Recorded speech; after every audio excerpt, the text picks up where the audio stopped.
Welcome back to the channel, guys, and today we're going to go through the chest day today. We're doing 3 exercises. It's going to be a machine exercise, barbell exercise, and then an isolation exercise.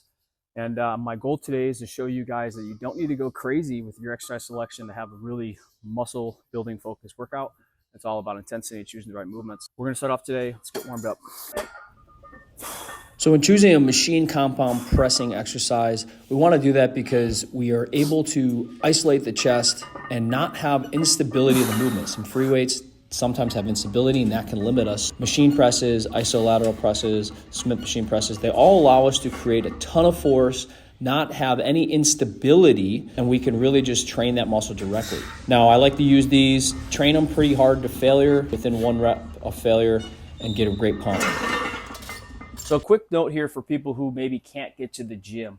Now, push-ups, ring dips, anything that you're doing at home, dumbbell presses, those are fine and dandy, but when you get to a point where your only means to increasing your progressive overload is to do more reps, you are going to start to limit your overall ability to grow the muscle.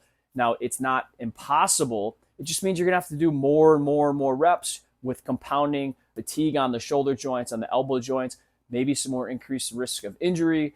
The more reps you're going to be doing, you might get a little more fatigued in general, so your form might degrade. And that's where I think it's important, if people are watching this and you don't belong to a gym or you have a really basic home gym setup, getting something like a barbell with free weights where you can exponentially go up in weight, or joining a cheap gym membership that has some machines. If you have real aesthetic goals and you want to grow the muscle and see that muscle growth, it's important that you get to somewhere where you can progressively overload with more weight every week or the same weight, and having it maybe increase your rep ranges or increase your sets.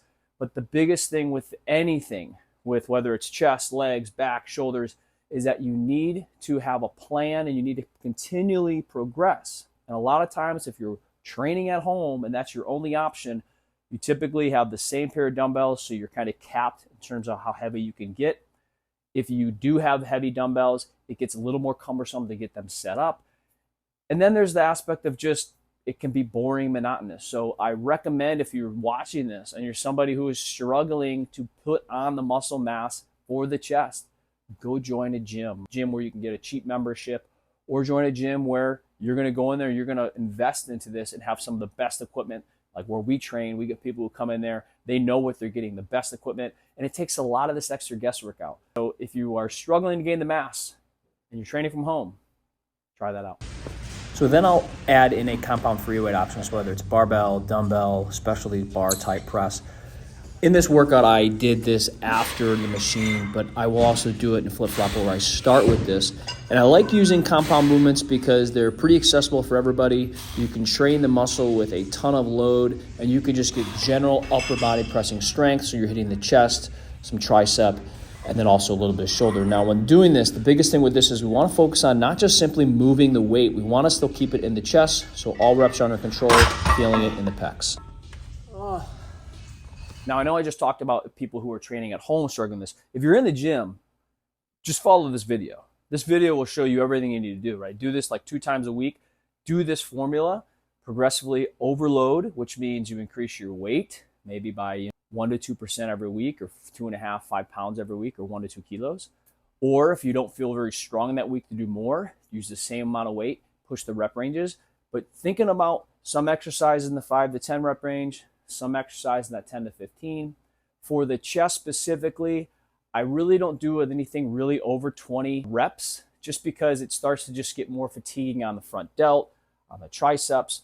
So that's where I really like to hone it into that like heavier 5 to 10 range, and then at 10 to 15, which I'm training with heavy weights. When I'm training with moderate to higher rep range, that's where I really like employing machines, because I don't have to worry about so much when I start getting tired about controlling the bar as much and having all those other factors take me out of the game to be able to produce the most amount of force and get a humongous chest pump. So the last movement I like to add into a chest day, which helps with just getting extra volume to the chest muscles and not adding a lot of stress to the other surrounding joints, is an isolation movement. Now, you can use cables, you can use machines. If you don't have access, do another movement like a machine compound to really just isolate and add extra tension. Now, with these, in this example, the fly, whether it's a machine or a cable, really want to work on big, wide ranges of motion, A big stretch and holding that tension in the bottom of that stretch, getting those pecs to be fully loaded, keeping those shoulders back, making sure we're not letting them collapse forward into the movement.